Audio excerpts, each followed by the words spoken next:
야곱의 집안 70명이 애굽의 고센 땅에 정착을 하게 돼요. 이때가 기근 몇 년 차였어요? 2년 차예요. 앞으로 몇 년 남았어요? 5년이 더 남았을 때 그때 이주를 해왔단 말이죠. 기근은 시간이 갈수록 더 맹렬해지고 심해졌어요. 13절 보세요. 기근이 더욱 심하여 시간이 지나면 지날수록 먹을 양식은 동인하고 땅들은 황폐하게 됩니다. 요셉은요, 가족들만 챙긴 것이 아니고 공직에 있는 사람이잖아요. 애굽 백성들을 위해서도 총리로서의 자기의 직무를 성실하고 매우 지혜롭게 정책을 시행을 하는 내용이 이제 소개가 됩니다. 14절. 요셉이 곡식을 팔아 애굽 땅과 가나안 땅에 있는 돈을 모두 거두어 들이고 그 돈을 바로의 궁으로 가져갔다라고 돼 있어요. 요셉은요, 배고프다고 해가지고 백성들에게 곡식을 막 덤벙덤벙 막 퍼주지 않았다는 얘기예요. 돈을 받고 그 곡식을 사서 먹을 수 있도록 기근 초기에는 돈으로 그것을 사서 먹을 수 있도록 팔았습니다. 그리고 거둬들인 그 돈은 바로의 궁에 국고에 채워 넣었어요. 국가의 곳간을 튼튼하게 했다는 것입니다. 그리고 자기의 권력을 남용해서 돈이 막 얼마나 많이 들어오는지, 근데 거기서 뒷돈 챙기지 않고 삥땅하지 않고, 삥땅하세요? 삥땅하지 않고 다 국고에 차곡차곡 채웠다는 거예요. 여러분, 위기의 시대에 지도자를 얼마나 지도자의 그 리더십이 중요한지 그걸 보여준단 말이에요. 부정축제하고 그거 뒤에서 챙기고, 요셉이 이렇게 하지 않았다는 것입니다. 그리고 15절에 돈도 이제 마르잖아요. 시중에 돈이 이제 마르니까 통으로 양식을 사서 먹어야 되는데 자금이 이제 다 마르게 되니까 굶주린 백성들이 총리에게 와가지고 총리 관저에 와서 막 시위하면서 아우성대는 거예요. 양식을 달라고 하는 것이죠. 그때도 요셉 총리는요, 양식을 퍼주지 않아요. 퍼주지 않고 대신 16절에 가축이 있으면 가축을 가져오라고 그래요. 이 애굽 제국은요, 농경 문화권이거든요. 농사를 인력으로 하는 사람들도 있지만 대부분이 가축을 이용한단 말이에요. 집집마다 가축이 있다고요.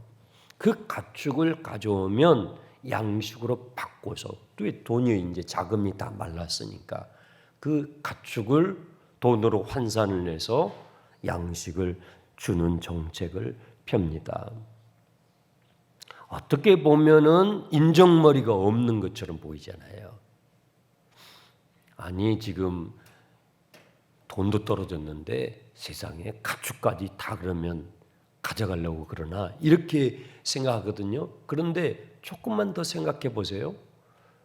내가 먹을 양식도 없으니 그 가축을 데리고 있으면 가축 양식을 어떻게 하냐고요. 가축 양식도 어차피 없는 거잖아요. 그래서 그 가축을 가져오면 그 가축은 국가에서 돌보고, 그리고 그것을 돈으로 환산해서 양식을 주는 정책을 매우 실질적인 방식으로 백성들을 섬기는 것입니다. 이제 돈도 마르고 가축까지 떨어지게 됐어요. 18절. 기근이 이제 진행이 되면서 해를 넘기고 해를 넘기는 것이죠. 그러니까 국민들이 백성들이 가지고 있는 재산들이 다 동이 나는 얘기입니다. 그 해가 다 가고 새 해가 됐어요. 무리들이 백성들이 요셉에게 와서 말을 하기를 우리가 주께 숨기지 않습니다. 우리의 돈이 다 떨어졌고 우리의 가축도 다 떨어졌으니 주께 낼 것이 아무것도 남지 않고 우리의 몸뚱아리와 얜 땅밖에 없다는 거예요. 그리고 기근이 들었으니 무슨 땅을 어떻게 기경을 하겠습니까? 그래도 우리에게 양식이 필요하니 양식을 주십시오. 우리의 몸을 저당 잡고 우리의 땅을 나라에서 사서 양식으로 바꿔주십시오 하면서 호소를 하는 것이죠. 그러니까 총리 요셉이 땅 문서를 가져오게 해요. 토지 문서를 다 가져오게 합니다. 20절. 그러므로 요셉이 애굽의 모든 토지를 다 사서 애굽에게 바로 왕에게 바치니 애굽의 모든 사람들이 기근에 시달려 각기 토지를 팔았습니다. 땅이 바로의 소유가 되었다. 토지의 평수와 그 토지의 가격을 매겨서 양식으로 바꿔주니까 백성들의 땅이 전부 국고로 들어가게 됐어요. 그러면 어떻게 보면 요셉 총리는 바로 왕의 배만 막 불리고 있는 것 같이 보일 수도 있지요. 냉혹하고 인정머리가 없는 백성들은 생각하지 않고 왕의 배만 불리는 것 같이 보일 수도 있는데 그것이 아니에요. 21절 보세요. 이게 지금 기근의 막바지에 왔을 때의 상황이란 말이에요. 요셉이 애굽 땅 이끝에서 저 끝까지의 백성을 어디래요? 성읍으로 옮기게 해요. 기근의 이제 끝자락에서 공권력이 미치지 못하는, 행정력이 미치지 못하는 저쪽 이렇게 멀리에 있는 백성들을 성읍 가까이 모이게 해요. 왜요? 백성들을 돌보기 위해서. 그러니까 왕만을 위한 정책을 한 게 아니에요. 백성들의 편에 서서 백성들을 돌보는데 백성의 인기에 편승하는 포퓰리즘, 요즘 그러죠? 포퓰리즘에 편승해서 막 퍼주는 그런 정책을 하지 않아요. 만약에 그렇게 했으면 7년을 버틸 수가 없어요. 7년 버틸 수가 없어요. 내가 백성들의 인기를 한 몸에 얻어가지고 총리가 아니라 왕이 돼야지. 이 기회에 내가 왕이 돼야지. 아마 그랬으면 막 퍼졌을 거예요. 요셉의 인기가 하늘을 뚫었을 거예요. 그런데 그렇게 하면은 국가 재정은 금방 바닥이 났을 것이고 그리고 전국은 대혼란에 빠졌을 거예요. 그래서 어떤 면에서는 기근의 초기, 기근의 중기, 기근의 말기에 거기에 맞게 정책을 세워서 국가의 재정이 동나지 않으면서도 민심이 막 요동치지 않도록 그 수위를 잘 조절하면서 백성과 국가가 같이 고통을 분담하는 그 성은 멀리 떨어져 있는 백성들을 가까이 모이게 하면 일단 어떻게 뭘 제공해야 돼요? 고처를 제공해야죠. 고처를 제공해야죠. 국가가 그런 고통을 함께 분담하는 국가도 그 짐을 지고 백성들도 그 상황의 기근의 끝자락에서 함께 고통을 분담하는 정책을 펴서 백성들을 살렸다는 것입니다. 그리고 이 요셉이 마지막까지 가지고 있었던 게 있어요.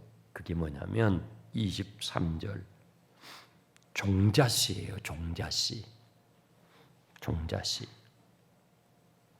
우리 옛 어른들이 그런 말씀 하시잖아요. 아무리 굶더라도 뭐 먹으면 안 돼요? 그렇죠. 종자씨 먹으면 안 돼요. 종자씨는 남겨놔야 그 내년에 뿌린단 말이에요. 그거 먹으면은 내년에는 온 가족이 다 죽는 거예요.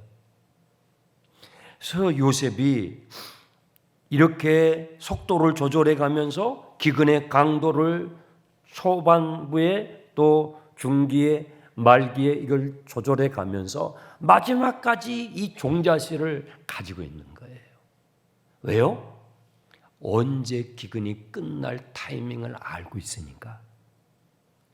7년이 지나면 기근이 끝나고 그때는 뭐가 필요해요? 종자씨가 필요하잖아요. 그 종자씨를 5년째 주면 어떻게 돼요? 그럼 먹어버려요. 그리고 뿌려도 날 수가 없어요. 기근이 극심하니까. 그래서 마지막까지 그 가지고 있는 거예요. 얼마나 지혜롭게 하는지, 얼마나 백성들을 생각하면서 이 국가적 위기를 헤쳐나가는지, 정말 부러운 면이 있어요. 부러운 면이 있어요. 23절 요셉이 백성이 이르되 오늘 내가 바로를 위하여 너희의 몸과 너희의 토지를 샀노라. 여기 종자가 있으니 너희는 그 땅에 뿌리라. 종자씨를 지금 마지막 해에 주는 거예요. 왜? 그 다음에는 나니까. 그 다음에는 그걸 거둘 수 있으니까. 그 미천을, 종자씨는 미천인이잖아요. 그 미천을 끝까지 가지고 있다가 기근의 끝자락에서 백성들에게 나눠주는 것입니다. 기근이 끝나는 시점을 알고 있었기 때문이죠. 여러분, 지혜는요, 타이밍이에요.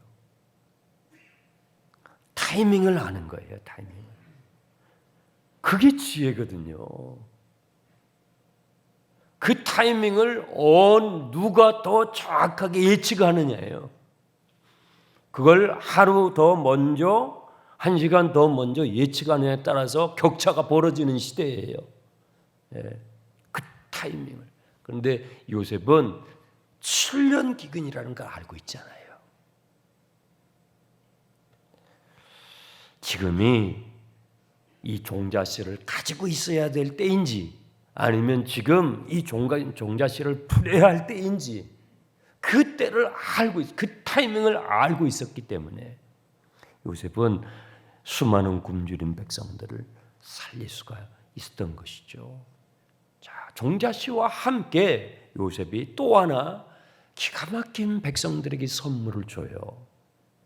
그것을 뿌리면 그 다음에 소출이 나겠죠. 소출이 나면 소출을 거두어서 국가에서 종자씨를 줬으니까 뭘 내야 돼요? 세금을 내야 되겠죠. 그렇죠?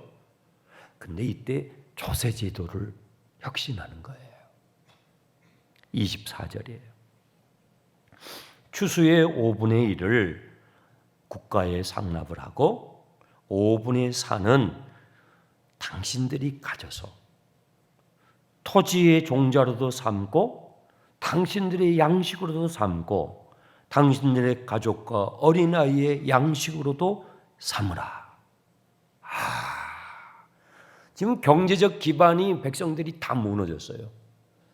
그러니까 소수의 특권층을 제외한 귀족들을 제외한 일반 백성들의 모든 재산이 현금도 다 말랐죠. 가축도 다 이제 국가 소유가 됐죠. 토지도 이제 다 됐어요. 그러니 이제 씨앗이 나도 경제적 기반이 다 이제 상실된 상황이니까요. 요셉은요, 조세 제도를 개혁을 해가지고 경제적 기반을 잃어버린 백성들의 생존권을 보장해줘요. 그리고 다시 자립해서 일어날 수 있도록 그것을 제도적으로 뒷받침을 해주는 거예요. 5분의 4는 당신들이 가져가라는 거예요. 5분의 1만. 여러분, 이 당시 이 고대 사회에서 이건 굉장히 혁신적인 조세 제도입니다. 절반을 국가에다 내라고 해도 할 말 없잖아요. 그죠?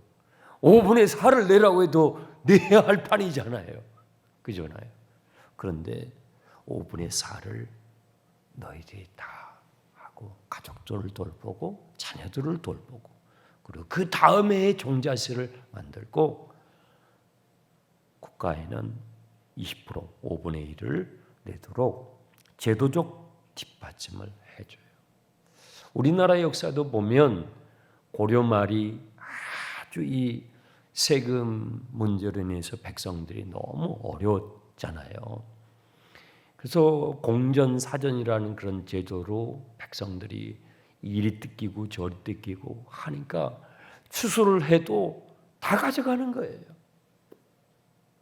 권문세도가들이 다 들어가니까 뭐 백성들이 남는 게 없어서 산으로 가서 산적이 되고 도적이 되고 이랬단 말이에요. 그래서 정권이 바뀐 게 고려 말기였잖아요. 만약에 요셉이 이런 제도적 뒷받침을 해주지 않았다면 국가적 대혼란이 일어났을 거예요. 백성들의 반응이 어땠을까요? 25절 보세요. 백성들의 이르기를 주께서 우리를 살리셨습니다. 환호를 하는 거예요. 이 7년의 대기근을 국가적 재난이잖아요. 위기 상황이잖아요. 그것을 그 강도에 맞게 지혜롭게 어떤 면에서는 냉철하죠. 그렇죠? 받을 것 받으면서 그렇죠? 왜? 그렇게 해야 국가의 곡간이 거덜 안 나니까.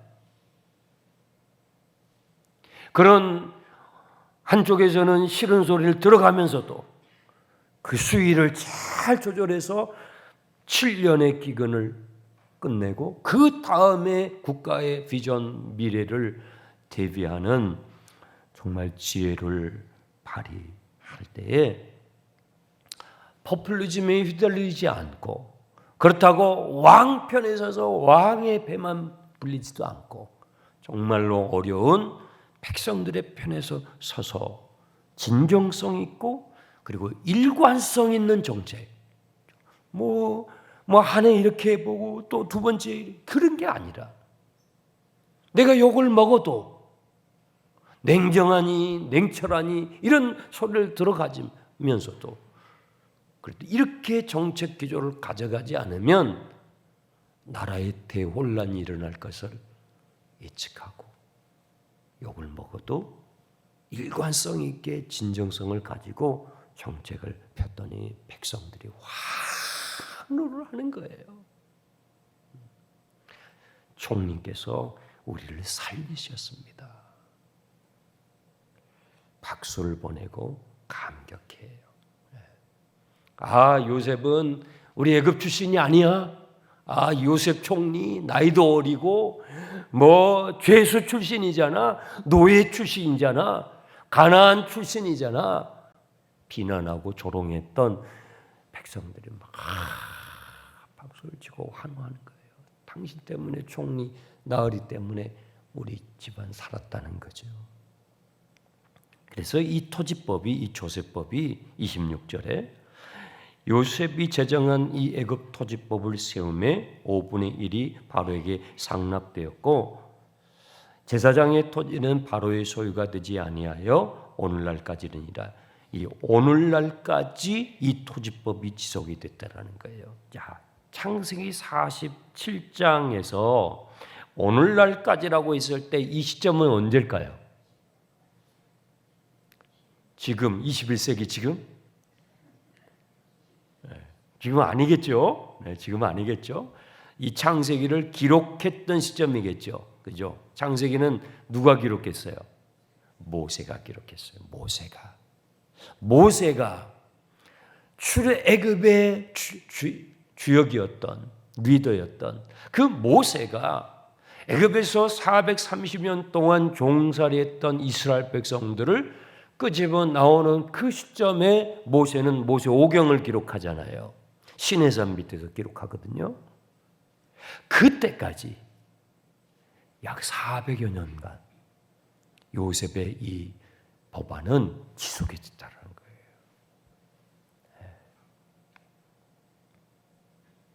그런데 오늘 본문 말씀에 22절과 26절에 애굽 제사장들 이야기가 언급이 되어 있어요. 22절에 보시면 애굽 제사장들의 토지는 거래의 대상이 아니었다는 것이죠. 제사장들은 바로 왕에게 직접 녹을 받은 그런 계층이었기 때문에 그랬다는 것이 22절과 26절에 두 번이나 나와요. 왜 이 부분이 나왔을까요? 이건요, 요셉을 소개하는 거예요. 요셉이 장가를 어디로 갔어요? 왕이 요셉을 중매했잖아요. 총리니까 중매를 하면서 애굽화시키려고 중매해서 결혼시켰던 집안이 애굽의 제사장 집안이었어요. 그래서 정치적 배경이 전혀 없는 요셉 총리에게 왕이 배경을 만들어주는 거예요. 그래야 이 길고 긴 국가적 위기 상황을 돌파해 나갈 때 얼마나 시기 질투를 하겠습니까? 그걸 이겨나가려면 정치적 배경이 하나도 없으니까 요셉은 그 애굽의 제사장 집안으로 중매를 해서 결혼을 시켰단 말이죠. 그 제사장 집안들은 왕에게 직접 녹을 받았어요. 그러면 총리였던 요셉은 그 집안과 결혼을 했기 때문에 그 권력이 막강했다는 얘기예요. 그 막강한 권력을 가지고 요셉은 부정축제를 하거나 뒷돈을 챙기거나 그렇게 하지 않고 자기에게 주어진 그 힘을 어떻게 해요? 배고픈 백성들을 살리는 데 사용했다 이 말이에요. 그것을 강조하는 것입니다. 죽어가는 사람들을, 배고픈 불쌍한 국민들을 살리는 일에 자기에게 주어진 권력과 모든 배경을 사용했다라는 것을 말하는 거예요. 위기를 기회로 바꿨죠. 그 위기 상황을 통해서 오히려 국가의 체질을 개선해요. 국가의 곳간을 튼튼하게 해요.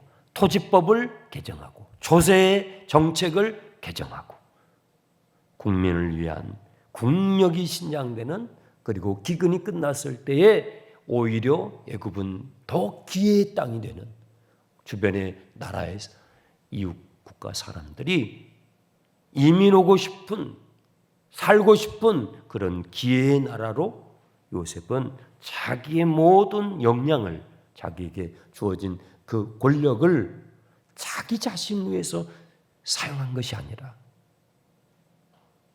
죽어가는 배고픈 백성들을 살리는 일에 사용한 사람이었다는 것이죠. 이런 말씀을 묵상을 하는데 참 부러운 생각이 드는 거예요. 여러분, 요셉이 무슨 이 경제 정책이나 조세에 관한 이런 것을 대학에 가서 배웠습니까? 아니에요. 하나님께서 이 요셉에게 꿈을 주셨어요. 그리고 그 꿈을 꿨고 그는 기가 막힌 고난의 시간을 거쳐요. 정말 버림을 받고 노예로 전락하고 죄수로 전락하는 그런 기가 막힌 고난의 시간을 통해서 그는 비전의 사람이 돼요. 겸손하게 자신에게 주어진 책무를 하나님의 뜻에 맞춰서 자기 중심성의 사람이 아닌 하나님 중심성으로 살아가는 사람으로 빚어지는 것입니다. 우리나라에 이런 지도자가 필요한단 말이에요. 그렇잖아요. 이런 비전이 있고 자기에게 주어진 그 힘과 권력을 자기의 축제를 위해서 자기의 뒷돈을 챙기는 이런 지도자가 아니라 정말 백성들 위하여, 국민을 위해서 고통을 분담해야 하는 상황이 오면 인기에 영합하지 않고 인기에 영합하지 않고 포퓰리즘에 휘둘리지 않고 정말 국가의 미래를 바라보면서 내가 지금은 욕을 먹더라도 정말 냉철하게 어떤 것이 국가와 어려운 국민을 백성을 위한 것인지를 바라보고 자기의 주어진 직무를 감당할 수 있는 지도자. 얼마나 필요한지.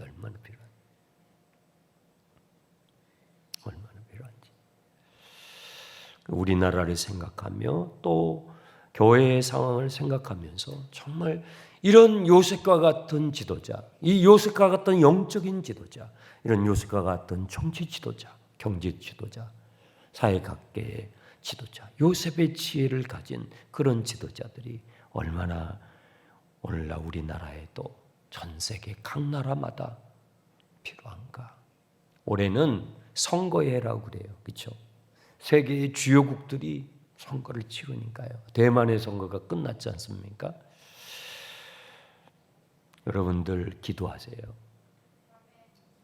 요셉과 같은 하나님으로부터 비전을 받고 삶의 고난을 겪으면서 아픔을 겪으면서 백성들의 사정을, 왜냐하면 요셉이 밑바닥으로 가서 고초를 겪어봤잖아요. 그러니 그 백성들의 사정을 아는 거죠. 얼마나 이 기근 가운데서 먹을 것이 없어서 고통을 당할 것을 알잖아요. 아니까 어떻게든지 살리려고, 어떻게든지 그 국민들을 살리려고 그 지혜를 짜내는 거예요. 기근의 초기에는 이런 정책을, 기근의 중기에는 이렇게 해서, 기근의 마지막 막바지에 이르렀을 때는, 진짜 막바지에 있을 때는 종자씨만큼은 가지고 있어야 되거든요. 이 수위 조절을 해가면서 이게 정말 대단히 어려운 거거든요. 그런 시기와 질투를 받으면서, 오해를 받으면서도 자기의 권력을 남용하지 않고, 직권을 남용하지 않고, 인기에 영합하지 않고 함께 고통을 분담하면서 국가를 새로운 기회의 나라로 세웠다는 것입니다. 저는 우리 교회의 사정도 생각해 봐요. 저는 우리 교회도 지금 지혜가 뭐라고요? 타이밍이라고 했잖아요. 타이밍. 다른 사람보다 그 타이밍을 적시에 발견해내는 사람이 그 위기를 먼저 돌파해 나가는 거거든요.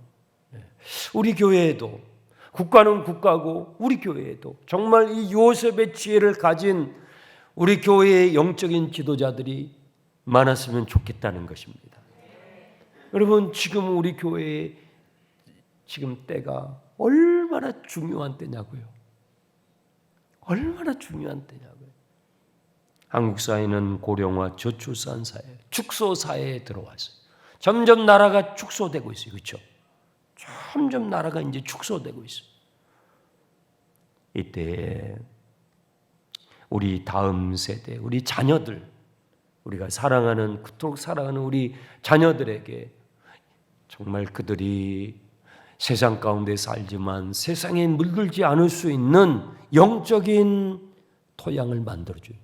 영적인 고센 땅을 만들어줄 수 있는 지도자들이 필요한데, 때를 알아보고, 지금이 어느 때인지를, 그 때를 알아보고 그 때에 맞게 행동할 수 있는, 고통을 함께 분담하면서 나를 요셉처럼 내어드릴 수 있는, 국가에도 그런 지도자가 필요하지만 교회에도 얼마나 필요한 지금 때냐고요.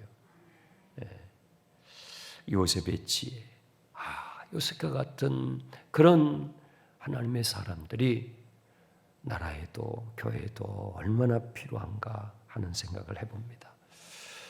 돌아오는 주일에 우리 이제 시작해요. 2,000명 작정, 1,000번 초청. 누구에게? To the Lord. 주님께. To the Lord. 주님께로 초청하는 거예요. 여러분의 가족, 여러분의 친척, 여러분의 자녀들, 손자, 손녀들, 조카들, 어린 다음 세대들을 주님께로. 지금은요, 겉으로 보기에는 풍요의 시대인데요, 안으로 들어가잖아요.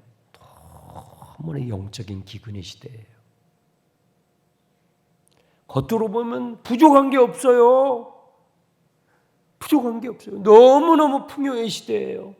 그런데요, 아니에요. 한꺼풀 벗겨봐요. 너무 영적으로 기근의 시대예요.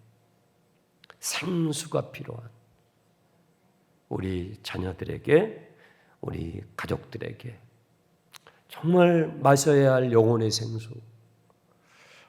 그 생수는요, 하나님의 말씀이거든요. 복음이에요. 하나님 나라의 복음이 생수거든요. 그 주님께로 인도해야 되는데 이거 쉽지 않아요. 만만치 않아요. 여러분, 전도 중에서요, 정말 마음을 다해가지고 해야 되는 전도가 뭔지 아세요? 가족전도예요. 가족전도가 어려워요. 왜요? 다 알거든요.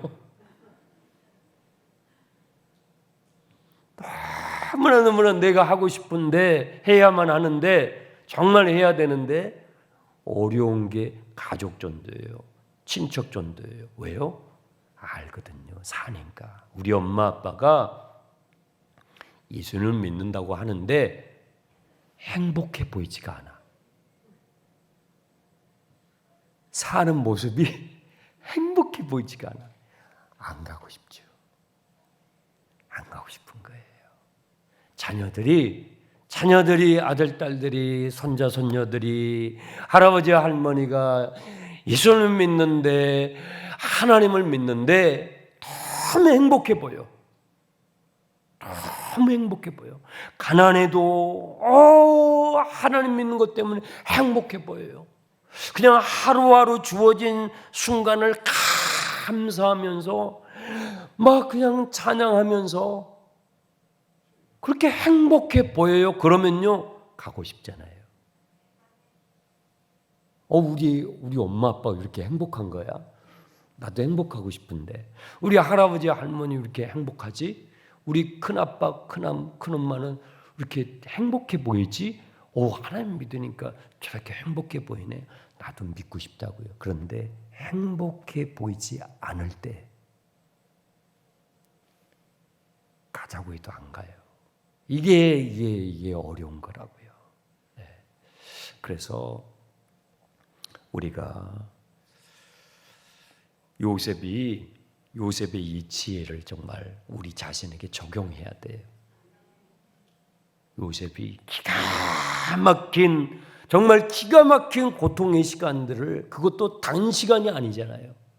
길고 긴 시간을 보내면서 연단되고 단련돼서 그 고통과 쓰라린 상처를 극복하고 이제는 영혼을 살리는, 배고픈 사람을 살리는, 그 사람들이 요셉을 보면 너무 행복한 거예요.